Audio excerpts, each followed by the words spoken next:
প্রিয় দর্শক, আজ বুখারী শরীফ থেকে মিরাজের ঘটনা সম্পর্কে আমরা জানব। হাদিস নম্বর 3106। আবদান ও আহমদ ইবনে সালিহ রহমতুল্লাহ আনহু আনাস ইবনে মালিক রাদিয়াল্লাহু আনহু সূত্রে বর্ণনা করেন।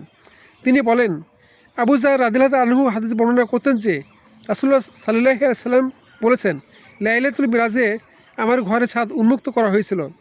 তখন আমি মক্কায় ছিলাম। তারপর জিবরাইল আলাইহিস সালাম অবতরণ করলেন এবং আমার বক্ষ বিদীর্ণ করলেন। এরপর তিনি জমজমের পানি দ্বারা তা ধুইলেন। তারপর হিকমত ও ঈমান অর্থাৎ জ্ঞান ও বিশ্বাস দ্বারা পরিপূর্ণ একখানা সোনার তস্তরি নিয়ে আসেন এবং তা আমার বক্ষে ঢেলে দেন। তারপর আমার বক্ষকে পূর্বের ন্যায় মিলিয়ে দিলেন। এবার তিনি আমার হাত ধরলেন এবং আমাকে আকাশের দিকে উঠিয়ে নিলেন। এরপর যখন দুনিয়ার নিকটবর্তী আকাশে পৌঁছলেন, তখন জিবরাইল আলাইহিস সালাম আকাশের দ্বাররক্ষীকে বললেন, দরজা খুলুন। তিনি জিজ্ঞাসা করলেন, কে? জবাব দিলেন, আমি জিবরাইল।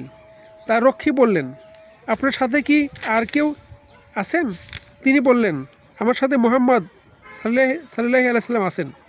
দ্বাররক্ষী জিজ্ঞাসা করলেন, তাকে কি ডাকা হয়েছে? তিনি বললেন, হ্যাঁ। এরপর দরজা খোলা হলো। যখন আমরা আকাশের উপরে আরোহণ করলাম, হঠাৎ দেখলাম এক ব্যক্তি, যার ডানে একদল লোক আর তার বামেও একদল লোক।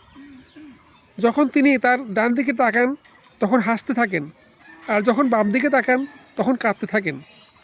তিনি আমাকে দেখে বললেন, মারহাবা, হে নেককার নবী ও নেককার সন্তান।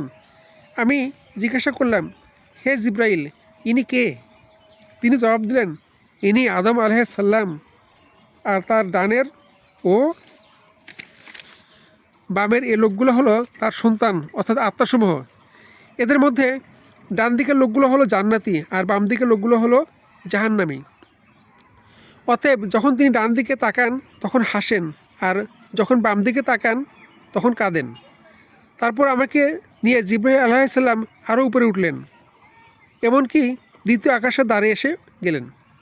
তখন তিনি এ আকাশের দ্বাররক্ষীকে বললেন, দরজা খুলুন। দ্বাররক্ষী তাকে প্রথম আকাশের দ্বাররক্ষী যেরূপ বলেছিল অনুরূপ বলল। তারপর তিনি দরজা খুলে দিলেন।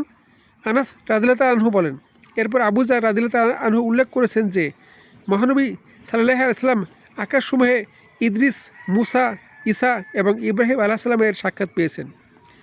তাদের কার অবস্থান কোন আকাশে তিনি তা আমার কাছে বর্ণনা করেননি।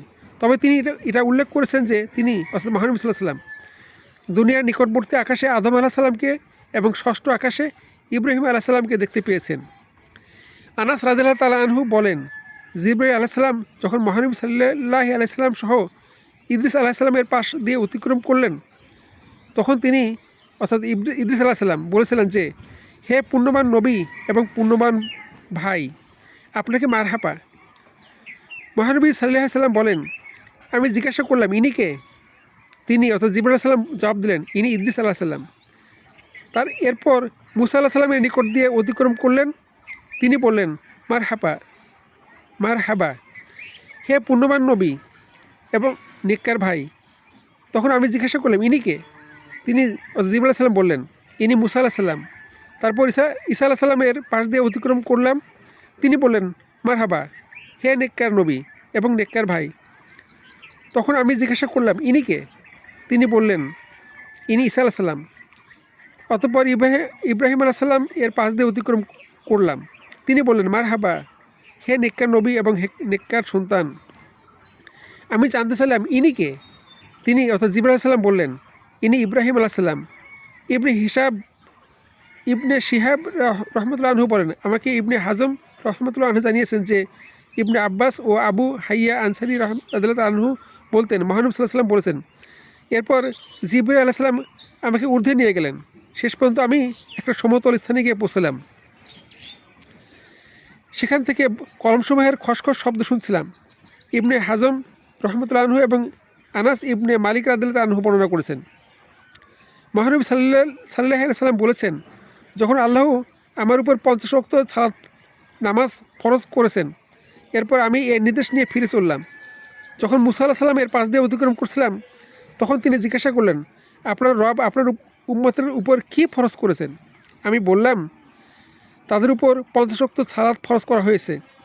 তিনি বললেন, পুনরায় আপনার রবের কাছে ফিরে যান এবং তা কমাবার জন্য আবেদন করুন, কেননা আপনার উম্মতের তা পালন করার সামর্থ্য থাকবে না। তখন ফিরে গেলাম এবং আমার রবের নিকট তা কমাবার জন্য আবেদন করলাম। তিনি তার একাংশ কমিয়ে দিলেন। আমি মুসা আলাইহিস সালামের কাছে ফিরে এলাম। তিনি বললেন, আপনার রবের কাছে পুনরায় কমাবার জন্য আবেদন করুন, এবং তিনি মুহাম্মদ সাল্লাল্লাহু আলাইহি ওয়াসাল্লাম পূর্বের অনুরূপ কথা এবার উল্লেখ করলেন। এবার তিনি আল্লাহ তাআলা একাংশ কমিয়ে দিলেন। এরপর আমি মুসা আলাইহিস সালাম এর কাছে আসলাম এবং তিনি পূর্বের মতো বললেন। আমি তা করলাম। তখন আল্লাহ তার এক অংশ মাফ করে দিলেন। আমি পুনরায় মুসা আলাইহিস সালাম এর কাছে এলাম এবং তাকে অবহিত করলাম। তখন তিনি বললেন, আপনার রবের নিকট গিয়ে আরও কমাবার আরজ করুন, কেননা আপনার উম্মতের তা পালন করার সামর্থ্য হবে না। আমি আবার ফিরে গেলাম এবং আমার রবের নিকট তা কমাবার আবেদন করলাম। তিনি বললেন, 5 ওয়াক্ত সালাত বাকি রইল, আর তা সওয়াবের ক্ষেত্রে 50 ওয়াক্ত সালাতের সমান হবে। আল্লাহু আকবার। আমার কথার পরিবর্তন হয় না। তারপর আমি মুসা আলাইহিস সালামের কাছে ফিরে এলাম। তিনি এবারও বললেন, আপনার রবের কাছে গিয়ে আবেদন করুন। আমি বললাম, এবার আমার রবের সম্মুখীন হতে আমি লজ্জাবোধ করছি। জিবরাইল আলাইহিস সালাম চললেন এবং অবশেষে আমাকে সাথে করে সিদরাতুল মুনতাহা পর্যন্ত নিয়ে গেলেন। দেখলাম তা এমন অনুরূপ রঙে পরিপূর্ণ যা বর্ণনা করার ক্ষমতা আমার নেই। এরপর আমাকে জান্নাতে প্রবেশ করানো হলো। দেখলাম এর ইট হচ্ছে মতির তৈরি, আর তার মাটি মিস বা কস্তুরীর ন্যায় সুগন্ধিযুক্ত।